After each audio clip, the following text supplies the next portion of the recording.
O programa está oficialmente aberto hoje, dia 7 de fevereiro de 2026. Você está no canal Cuesta Verde, jornalismo de verdade.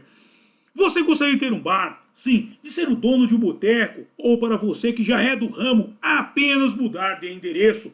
Talvez adquirir mais um estabelecimento gastronômico para o seu império? Bem, o Naldo's Bar está à venda. Sim, o meu amigo Naldo quer se aposentar e por isso está vendendo o seu bar.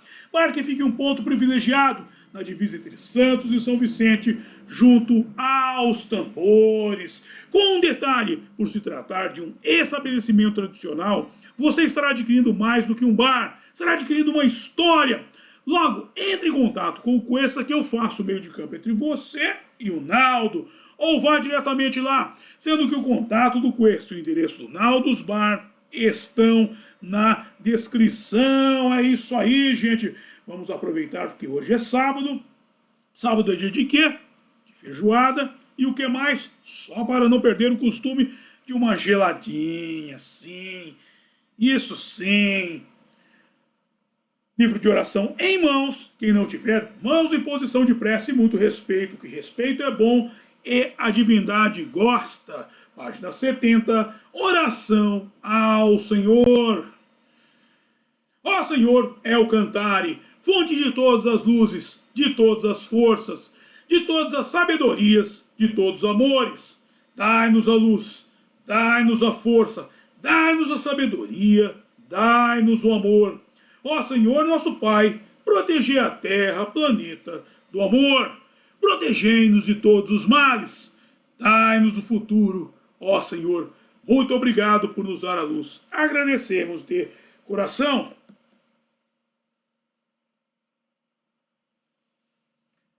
E eu peço a Nosso Senhor El Cantare que, por favor, não permita que injustiça alguma ocorra durante esse programa. Muito obrigado. Ok, gente, chegamos ao dia 7, sim, dia da grande vitória, em que fazemos o estudo deste livro aqui, Twice Born, Renascido, o livro do mestre Ryuho Okawa. E o estudo se baseia, esse estudo que é feito aqui no Cuesta, se baseia em quê? Em mostrar a evolução do mestre Ryuho Okawa. Como ele chegou ele avançou de um menino que nasceu lá em Tokushima ao posto de um líder espiritual de renome mundial. A construção do mestre Ryuho Okawa é muito interessante e começa na infância dele. A gente tem que entender o seguinte, que ponto pacífico, qualquer um de nós nasce, como diria o grande Silvio Brito, careca, sem dente e pelado. Isso é o que consta no primeiro livro do mestre Ryuho Okawa, O Ponto de Partida da Felicidade, no qual ele mostra que nós nascemos desprovidos de tudo e somos envolvidos com o tecido social que nos cerca, sim, a realidade que nos cerca, que ela varia de país para país, época para época. Por exemplo, aqui no Brasil nós falamos português, no Japão, japonês. Tempos atrás, o menino nascia, assim começava a andar, dava-lhe uma enxada e falava, vai carpir. Hoje não, o moleque tem um celular na mão onde ele acessa informações do mundo inteiro, pelo menos as que são permitidas que cheguem a nós, né? Ultimamente está difícil se comunicar. Em todo caso,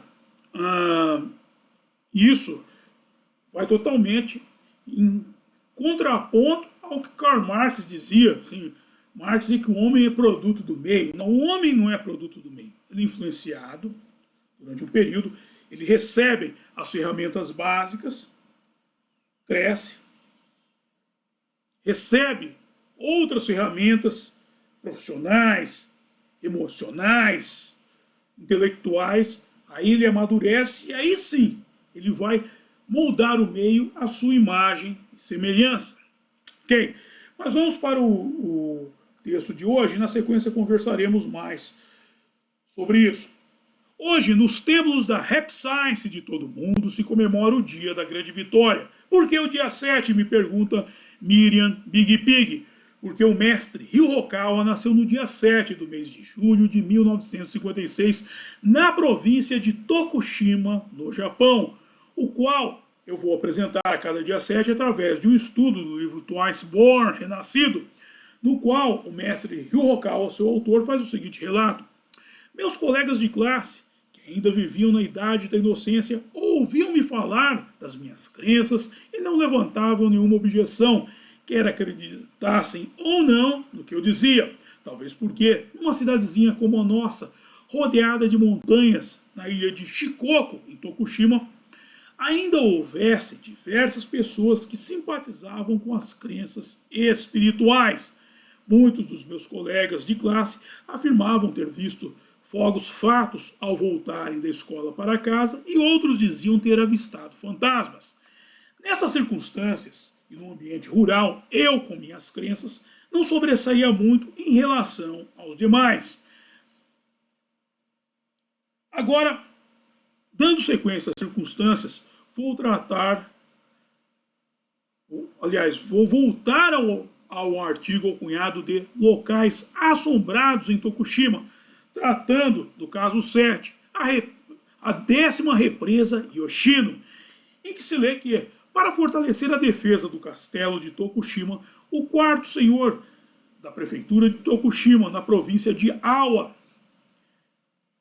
Ashizuka Amashi, realizou uma escavação em prol do abastecimento de água, conectando os rios Yoshino e Betsugo. E por isso, os corpos daqueles que morreram afogados em acidentes ou suicídios assombram a região desde os tempos imemoriais, até meados do período Showa, que foi de 1289 a 1989, tudo que fluía pelos rios parava nessa escavação. Sim, isso é bem anterior, vocês já viram, e a coisa fluía, por quê? Porque lá era uma represa, era um bolsão de água. E aí eles puseram sistemas de filtração para quê? Para que, por exemplo, um corpo não ficasse putrefando lá e contaminasse a água. Mas vamos lá. Por isso, durante o dia, a paisagem é linda e bonita, mas à noite a atmosfera muda completamente e, apesar de pesada, não há muitos avistamentos de fantasmas. Por quê? Segundo diz a lenda, os espíritos ainda estão na água lutando por uma causa perdida. Sim, a questão é essa. Esse é o inferno.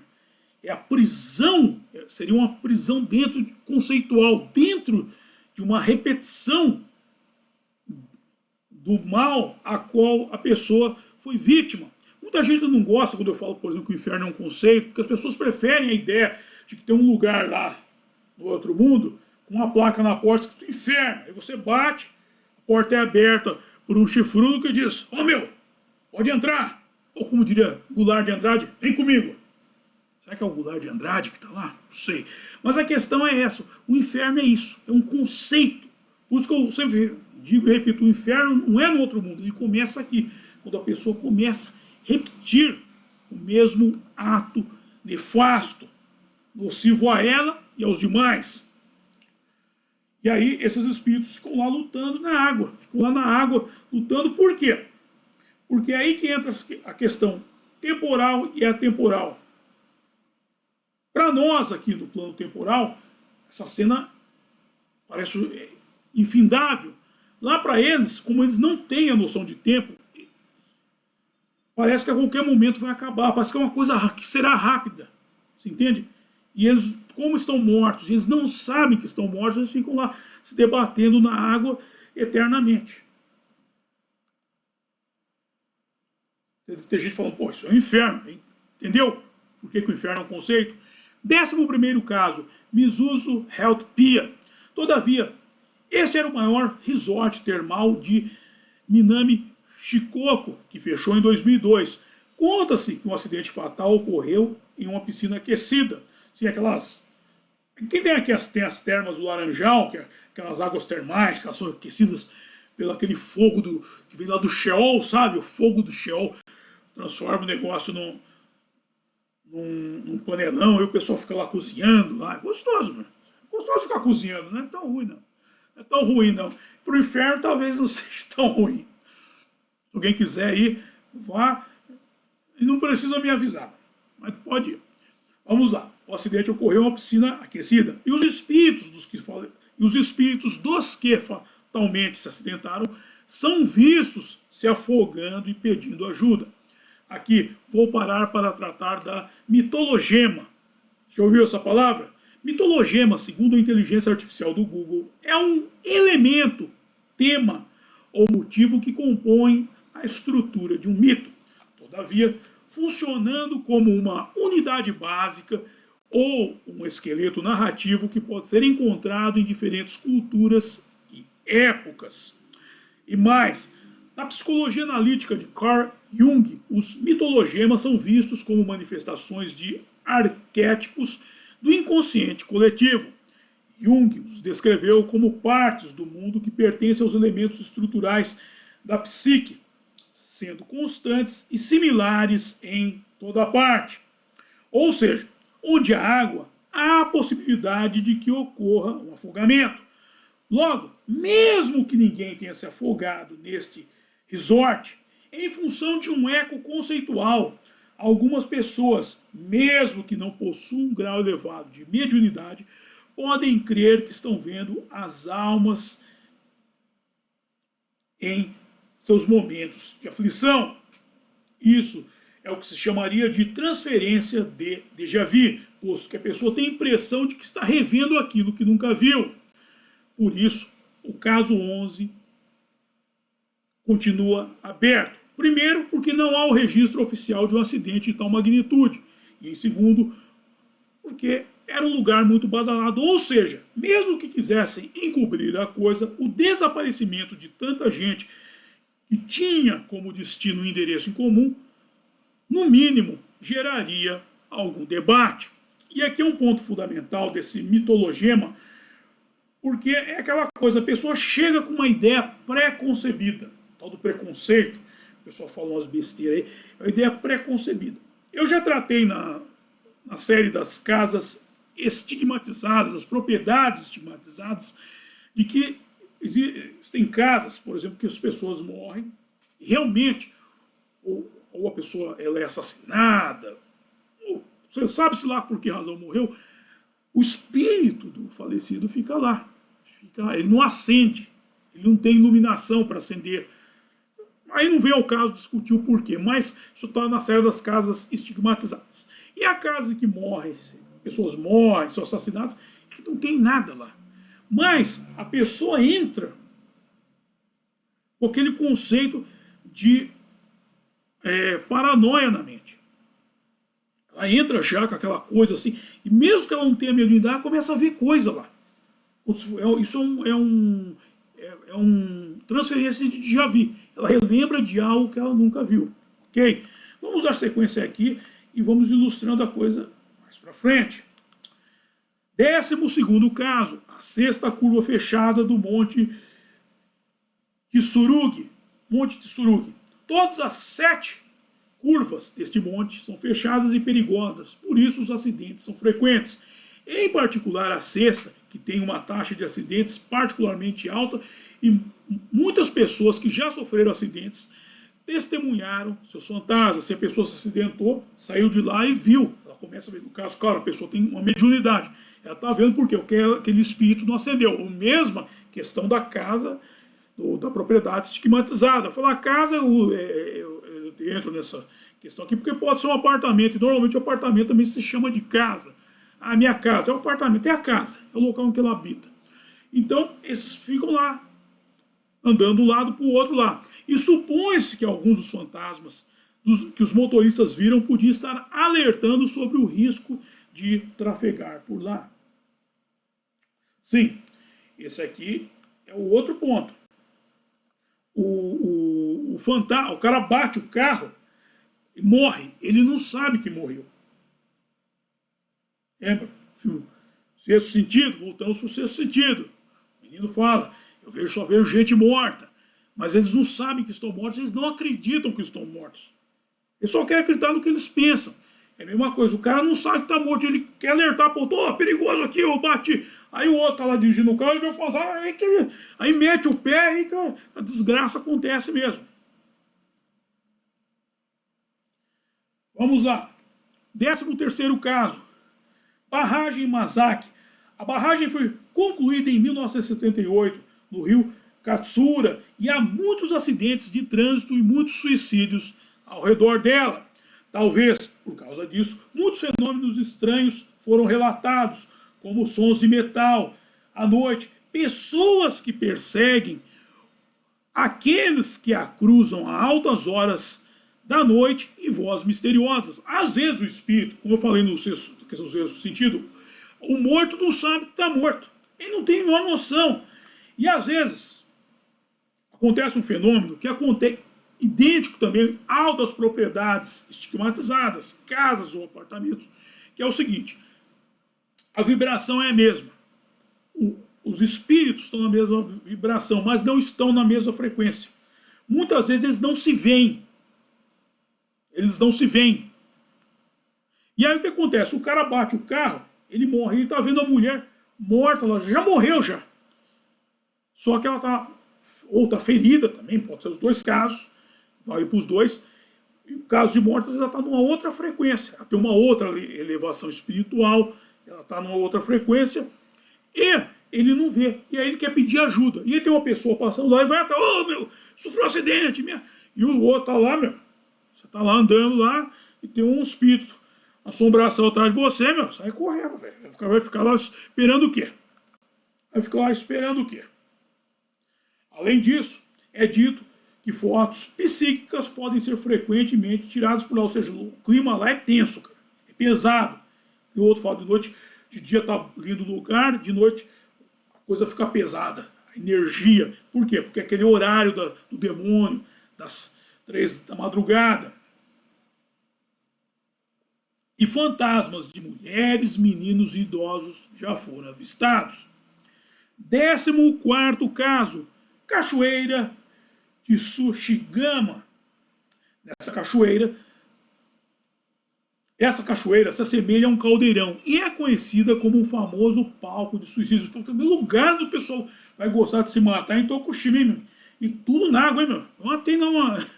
Tem uma tara por se matar na água que eu vou te falar. Disse que aqueles que caem nela foram levados.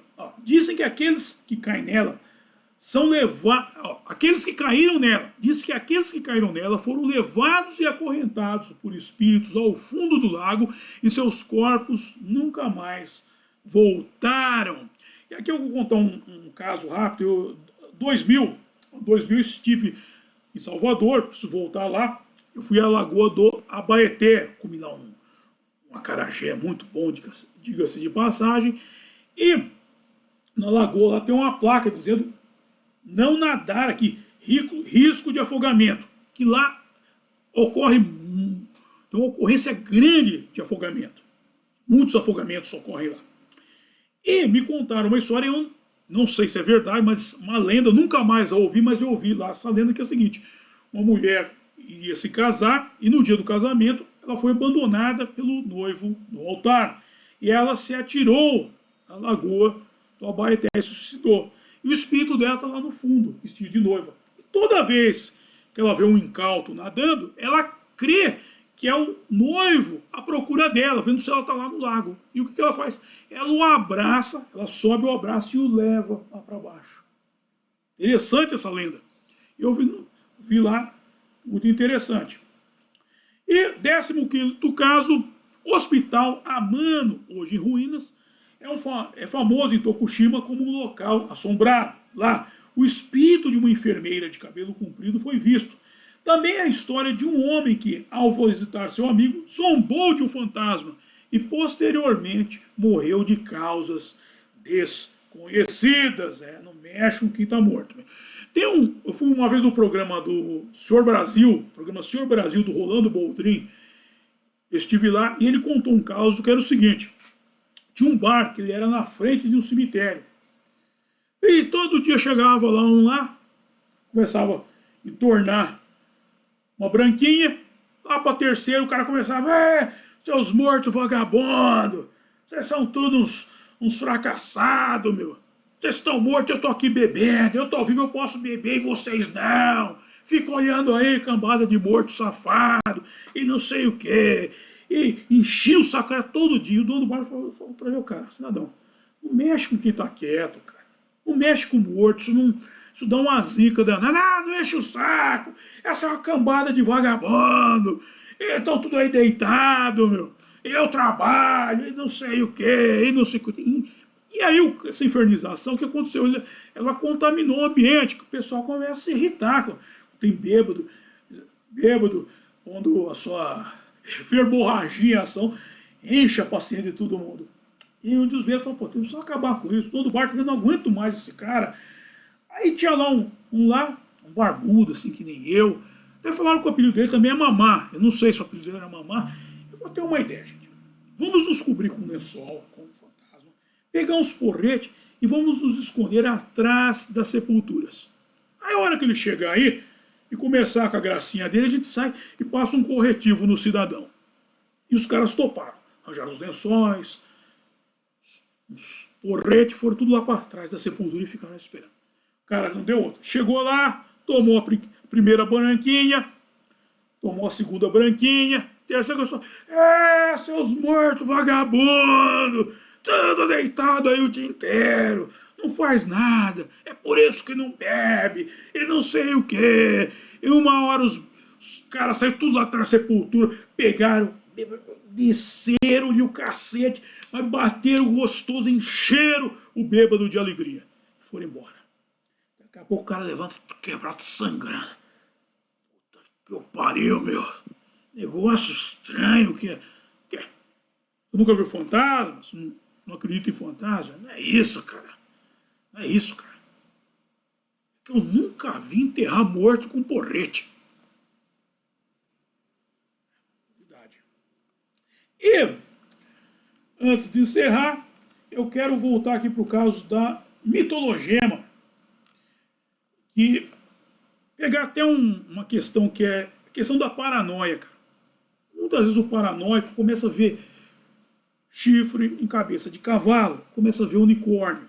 Então, precisa se tomar muito cuidado com isso, que muitas das histórias, inclusive das narrativas bíblicas, se vê muita repetição de história. Por quê? Porque é uma associação que é feita. A pessoa começa a ver demais. Tem até um filme aí, vou dar um exemplo, um mau exemplo de paranoia.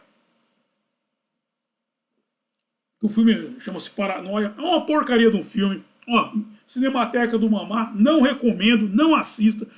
O nome tá errado, porque ele deveria se chamar Dedução. Porque é o seguinte, o moleque tá em casa e fica olhando para casa do vizinho, não tem o que fazer, fica olhando pro vizinho e tem uma outra vizinha dele, que é uma menina gostosa, cara, mas ele é meio, não sei, acho que ele é meio mais para lá do que para cá, com uma vizinha gostosa do lado, ele fica olhando a vida do outro, e ele começa a supor que o outro é um serial killer, que começa a aparecer gente, ele começa com movimentação na casa dele, e no fim se comprova que era verdade, ou seja, não era uma paranoia, era uma dedução.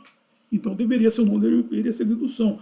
Mas a paranoia é justamente, ou seja, para os filmes se chamar paranoia, o fim do filme deveria ser o seguinte: eles deveriam ter me chamado para escrever o filme, que aí sim eu faria a coisa certa, porque faria toda essa nhenhenhê aí, e no final ele ia tomar uma breja com o vizinho, que era tudo coisa da cuca dele. É igual aquele capítulo do Chaves, que o seu Madruga manda a Chiquinha devolver um jornal para Dona Florinda. Dona Florinda não, a bruxa do 71, Dona Clotilde, e ela vai com o Chaves e o Kiko lá na casa dela, e eles, com aquela paranoia, começam a vê-la mexendo num caldeirão, fazendo voodoo com o boneco do seu Madruga. Aí ficam com medo, faz o barulho, quem tá aí? E um Mia, o Kiko, aí a Chiquinha, aí quem tá aí? E o Chaves, é outro gato, sabe? Muito inteligente e tal. Paranoia é isso, o Chaves mostrou o que é paranoia. E aí via-se que não era nada daquilo. Então, e tem até um filme, esse filme eu não vou falar aqui, porque você sabendo no final o negócio não é aquilo, eu ia estragar um belo filme. Eu não vou dar o nome aqui, eu vou falar dele futuramente na Cinemateca do Bamar, mas não dando spoiler para não estragar o filme, mas ele é muito bom. Ele chega no final e você vê que paranoia faz a pessoa ver coisa onde ela não existe. E futuramente na Cinemateca do Mamá estará esse filme. E por aqui eu encerro o programa de hoje. E vamos para a hora de passar o chapéu, que é a hora que eu mais gosto, é a hora que vocês mais gostam também, que é a hora em que eu ganho uma graninha. Bem, vamos para a descrição do programa. Nele eu estou disponibilizando os métodos por arrecadação de fundo. Esse aqui, ó, nesse livro, A Máquina da Verdade. Ó, nesse livro, Menino Veste Azul e Menina Veste Rosa. Pode dar para molecada, que é um livro infanto-juvenil e não tem paranoia. Aí tem o meu outro livro aqui, o romance A Saga de Kid Winchester. Esse aqui para os paranoicos é muito bom, que os caras vão ter muita ideia de jirico. Se o cara é paranoico, ele só pode ter ideia de jirico. E o link do curso Fundamentos do Exorcismo. Aí tem a arrecadação de fundos por via direta, com o link do Apoia-se, do meu blog O Mochileiro Místico, o Pix, para você já contribuir, e o PayPal para os acólitos do estrangeiro. Aí tem o link da Boutique do Cuesta para você comprar sua beca de conservador para a próxima caminhada do Nicolas. O link com letras de Mateus, o meu álbum de rock em parceria com o meu amigo Renato Pop, para você que para você que, como eu, abomina carnaval, você detesta carnaval, carnaval é uma coisa horrorosa, meu. Ouça um rock and roll, a melhor coisa que você faz, e o contato do Cuesta para você mandar suas dúvidas, sugestões de pauta e coisa e tal, e o link do grupo do Cuesta no X, o Právida Conservador, e do grupo do Cuesta no WhatsApp, nosso canal mais estreito de comunicação. E por fim, Naldos Bar, o ponto de encontro dos acólitos. Bem, como tem muita gente que entra aqui só para a história do mestre Okawa, eu vou passar o endereço, porque estamos no mês de carnaval, você vai descer para a Baixada, você vai conhecer o Naldo, lá tomar uma geladinha lá, só não vai provocar os mortos. Por lá tem muitos mortos vivos. Os mortos errantes, né? Lá tem uma hora lá que parece que você está no Walking Dead. Então, o Naldos Bar fica na Avenida Antônio Emerick, 1589, Vila Cascatim, São Vicente. Avenida Antônio Emerick, 1589, Vila Cascatim, São Vicente. Chega lá, fala que recomendação do Mamá. E aí, atenção, próximo evento, atenção Denilson, próximo evento, todos os carros. Quem é Ryu Hokawa no sábado, dia 7 de março de 2026, às 7 horas e 7 minutos da manhã. No sábado, dia 7 de março de 2026, às 7 horas e 7 minutos, quem é Ryu Hokawa? Dito isso, quero agradecer a todos vocês que me acompanharam e até a próxima. Bye!